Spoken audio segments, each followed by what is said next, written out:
你有冇試過一去到聚會就即刻進入社交求生模式？明明未講幾句，個人已經開始緊張。你不斷點頭，不斷微笑，好似好投入。其實你唔係自然交流，你只係驚自己唔被接納。最攰嘅地方係你全程都好忙，但冇真正連結到任何人。熱鬧過後，剩低嘅只係內耗。返到自己一個人嗰陣，你先發現原來討好人真係好攰。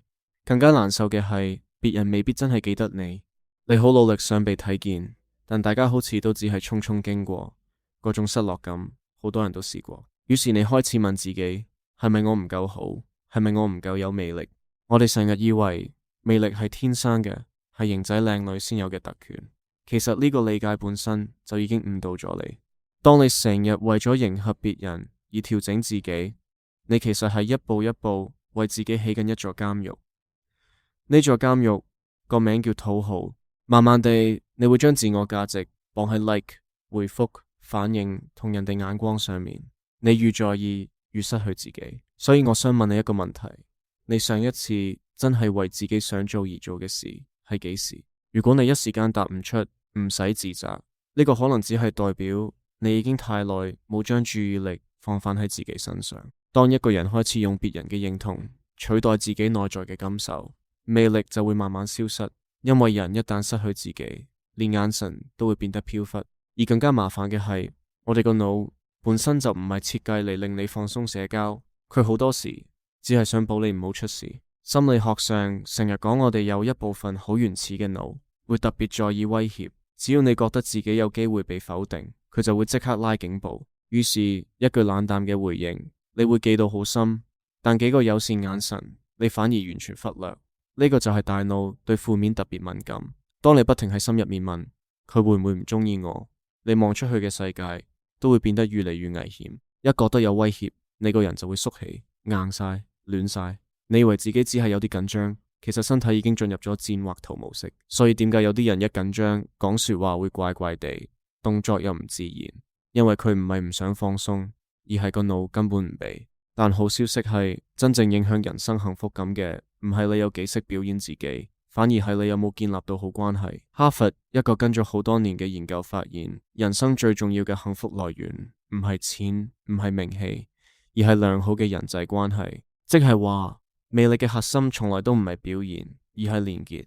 你唔需要變成最搶眼嗰個，你只需要令對方感受到你有睇見我。可惜好多人一陷入我唔夠好嘅情緒，就會自動忽略身邊所有善意，最後愈想靠近人，愈覺得孤單。呢種情況就好似你戴住一副叫情緒推理嘅眼鏡，你唔係根據事實去判斷，而係根據感覺去下結論。你覺得自己唔被中意，於是你表現得更小心。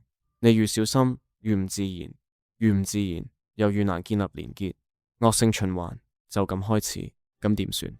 好消息係，魅力唔一定要靠天分，你只需要養成幾個微習慣，就可以令別人自然覺得你好相處，有溫度。第一個微習慣好簡單，重複對方講過嘅關鍵字，再加一句 follow up， 先唔好急住俾意見。例如對方話周末帶小朋友去海洋公園累死，你可以唔使只係答辛苦晒，你可以接住話海洋公園小朋友玩得開心嗎？一句簡單追問已經令對方覺得你真係有聽。又唔一定記得你講過幾多大道理，但一定記得同你講嘢嗰陣，自己有冇被好好接住。當一個人感受到被睇見，關係就會自然升溫。魅力往往就藏喺呢一種細緻嘅留心入面。第二個微習慣係自然地叫出對方個名，唔係做作咁狂叫，而係喺合適時機輕輕用一次。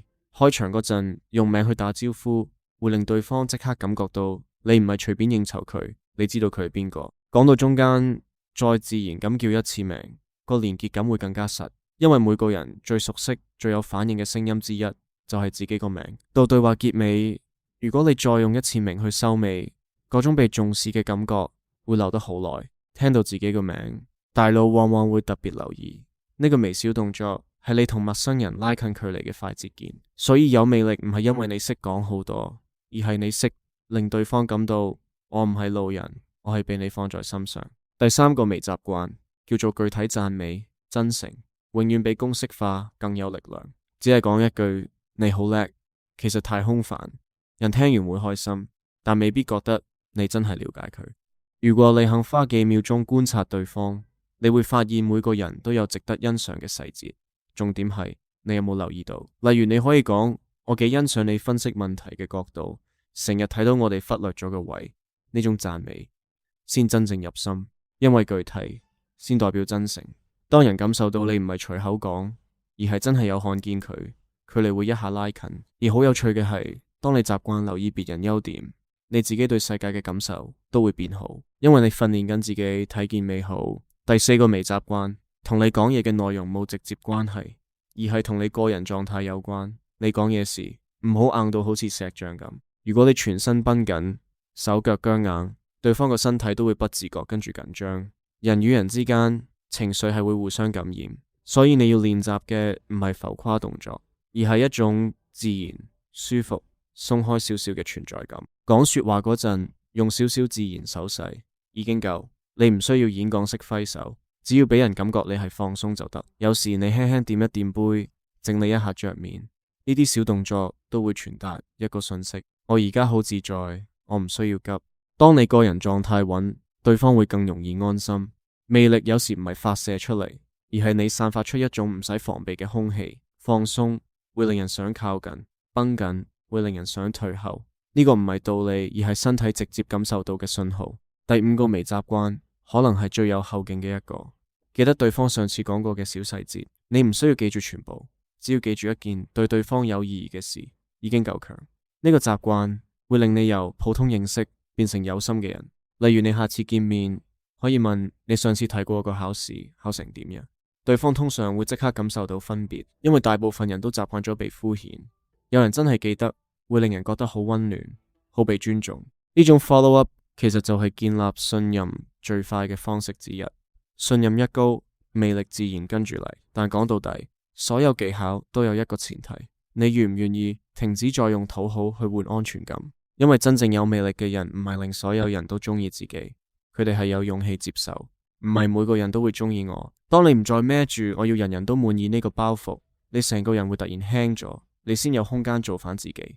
有人唔中意你，唔代表你有問題；有人欣賞你，都唔代表你先有價值。你嘅價值本來就唔應該交俾外面決定。你嘅情緒能量好似電量咁係有限，與其四圍派，不如留俾真正會令你充到電嘅關係。所以成熟唔係識得討好更多人，而係識得揀邊啲關係值得你投入，先係智慧。講到呢度，你會發現魅力唔係一套要硬記嘅社交框架，佢更似係一種內在狀態。你唔再扭曲自己，於是你開始自在。如果想自然散發魅力，你今個星期可以記住三個字：勇氣、專注、質量。勇氣係接受，唔係所有人都會中意你。當你接受呢一點，你嘅肢體自然會鬆，語氣自然會穩。專注係將注意力由我表現成點轉去對方而家講緊乜。你越專注對方，對方越會感受到你。所以試下重複對方關鍵字，試下真誠追問。呢啲微小動作會比你諗象中更有魅力。再加上一句具體讚美，你傳遞出去嘅就唔再係客套，而係溫度。